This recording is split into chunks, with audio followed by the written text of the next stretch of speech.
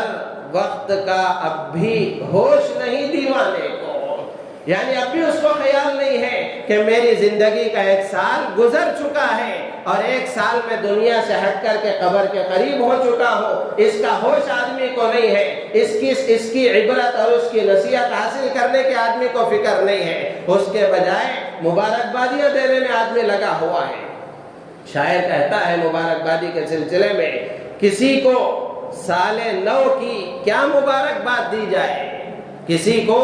سال نو کی، نئے سال کی، کسی کو سال نو کی کیا مبارکباد دی جائے۔ کیلنڈر کے بدلنے سے مقدر کب بدلتا ہے؟